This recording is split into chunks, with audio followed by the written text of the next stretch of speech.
Tous les jours dès 16h, Historiquement Vôtre vous raconte l'histoire sans se la raconter. Elle nous raconte des histoires qui font souvent grand bruit. C'est Clémentine Portier-Kaltenbach. Aujourd'hui, Clémentine, du bruit, eux, ils en faisaient du bon, puisque vous nous embarquez dans le mythique cabaret parisien où des jazzmen se retrouvaient pour faire un bœuf sur le toit. Et on ne parle pas de viande, là. Oui, Stéphane, parce qu'il se trouve que c'est le centenaire de la création du bœuf sur le toit. Et du coup, Jean-Pierre Pistori lui consacre un livre aux éditions In Fine. Le bœuf sur le toit, lieu unique, mythique, symbole de l'effervescence des années folles à Paris. Voilà ce qu'en disait Cocteau. Ce bœuf, ça n'a été ni un bar, ni un restaurant, ni un cabaret, mais notre jeunesse. Une halte, un prestigieux amalgame de forces et de merveilles, un de ces saloons où se réunissent les chercheurs d'or. Et l'or dont je parle, c'était l'or de l'esprit. Oui, parce qu'on est au lendemain de la guerre, c'est créé donc en 21. La jeunesse veut s'étourdir, faire la fête, et on traîne à Paris dans les bars et les théâtres. Le premier chapitre du bouquin, d'ailleurs, s'intitule « Un cocktail des Cocteaux ». Vous connaissez cette expression? Oui, c'est ça. Bon, ça donne vraiment le ton du bouquin. Qui crée ce bistrot, ce cabaret? C'est un certain Louis Moïses, qu'on surnomme Moïse. C'est un Vosgien. Il a quitté les Ardennes pour Paris et il rencontre Cocteau grâce au musicien, au compositeur Darius Milhaud. Faut imaginer ce gars qui bosse dans le bistrot, qui est un solide Vosgien et qui arrive à Paris et chez Cocteau.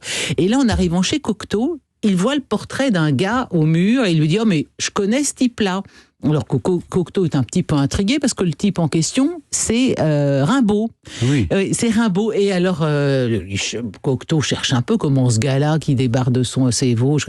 Et il dit si, je connais ce monsieur.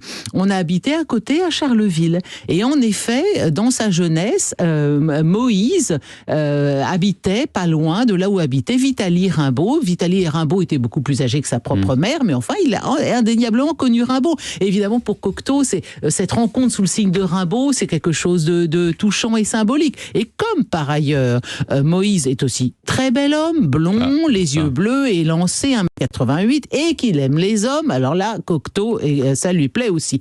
Il se met d'abord à fréquenter la première boîte de Moïse, qui s'appelle le Gaïa, et ensuite le Bœuf sur le Toit, qui est un établissement un petit peu plus grand et qui s'installe rue Boissy d'Anglas.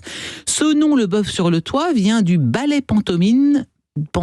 Ce nom du restaurant vient du ballet pantomime de Cocteau et Milhaud, créé en 1920, lui. Mais à l'époque, les bistrots ont des noms très bizarres. Le beefsteak inusable, le Ramor. On va au Ramor, on va se finir au Ramor. Le cul blanc, drôle de nom pour un bistrot. Le Bœuf sur le Toit est donc inauguré le 10 janvier 1921. C'est une soirée privée. Faut imaginer réunis dans ce bar Cocteau, Raymond Radiguet, Picasso et sa femme Olga, Coco Chanel, Brancusi, Marie Laurencin, Max Jacob, Tristan Tzara, Éric Satie, Paul Morand. Selon la terminologie de l'époque, on fait cette nuit-là une bombe carabinée. C'est comme ça qu'on parle de la teuf, la boum. Chaque génération a quand même sa définition de la fête. Et évidemment, champagne et whisky coulent à flot. C'est une petite salle, en fait, le Bœuf sur le Toit. On peut y mettre que 70 personnes. On s'y sert comme des sardines. Il y a une lumière tamisée, des lampes vénitiennes, et au mur, quelques Picasso prêtés par l'artiste, c'est quand même pas mal pour ouvrir son bar. Et bientôt, les 70 personnes qui s'y servent sont toutes connues. Donc les gens ont évidemment envie d'y aller pour voir des people, en somme. Et puis on y danse les nouvelles danses, le ragtime, le foxtrot. Il y a Jean Wiener qui maîtrise déjà le ragtime, c'est lui qui tient le piano. Et puis un certain Vance Laurie, qui est un fabuleux saxophoniste afro-américain qui joue aussi du banjo. Et figurez-vous, ça je sais pas si vous le saviez, Stéphane, il y a des percussions prêtées par Stravinsky. Et qui joue les percussions au Bœuf sur le Toit? Eh ben, c'est Cocteau, figurez-vous. Cocteau en personne. Je joue très bien du jazz et je m'en vante. C'est avec le dessin mon violon d'Ingres. J'ignorais complètement ça. Cocteau aux percussions prêtées par Stravinsky au Bœuf sur le Toit. C'est surréaliste. Et d'ailleurs, il y passe sa vie, Cocteau, donc on finira par dire que c'est lui qui possède le bistrot, ce qui le dément formellement, naturellement. C'était Moïse le propriétaire, mais Cocteau l'animateur, témoignera plus tard le préfet de police, André-Louis Dubois. Et comme Cocteau y passe sa vie, on le surnomme bientôt le Jean Bar, Cocteau. Et c'est lui qui fait venir des musiciens français qu'on appelle le groupe des Six, dont font partie Honegger ou Millot. Voilà ce qu'écrit Maurice Sacre sur Cocteau, au Bœuf sur le toit. Cocteau est jeune, charmeur, éblouissant, amoureux, et mieux entendu que personne a tiré de chacun son maximum. Il y a Julien Green, Arthur Rubinstein qui l'admire aussi, Cocteau, je cite, personnalité hors du commun, puissamment fascinante qui dominait le groupe entier. Bon voilà, la liste des gens connus qui ont fréquenté ce bistrot, Proust, Aragon, Joséphine Baker, Charlie Chaplin, vont s'y presser aussi. Et ce Moïse, c'est un hôte munificent, ça a beaucoup compté dans le succès de ce lieu.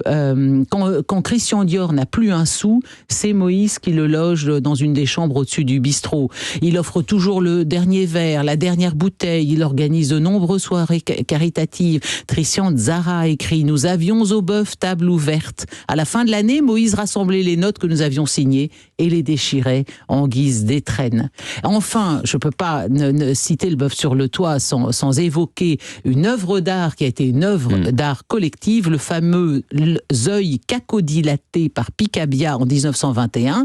Picabia souffrait d'un zona oculaire très douloureux. Il peint une espèce d'énorme œil et qu'il offre cette toile au Bœuf sur le toit.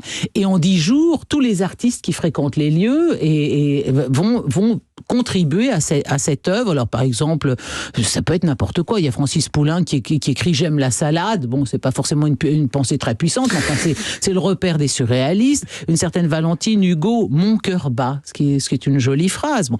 Et cette œuvre sera exposée au Salon d'automne. Le Centre Pompidou en a fait l'acquisition en 67, si vous voulez aller voir l'œil cacodilaté du Bœuf sur le toit.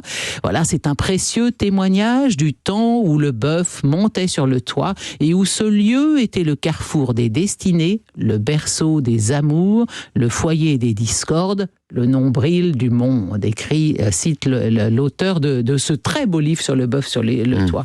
Et c'est une chose touchante et passionnante de voir où ont été à chaque génération les lieux de fête qui ont marqué leur époque. Et on n'a pas essayé de recréer le Bœuf sur le toit? Il existe le Bœuf sur le toit, il a été réouvert en 2020. Mais il n'a plus le même succès. Et il est 34 rue du Colisée.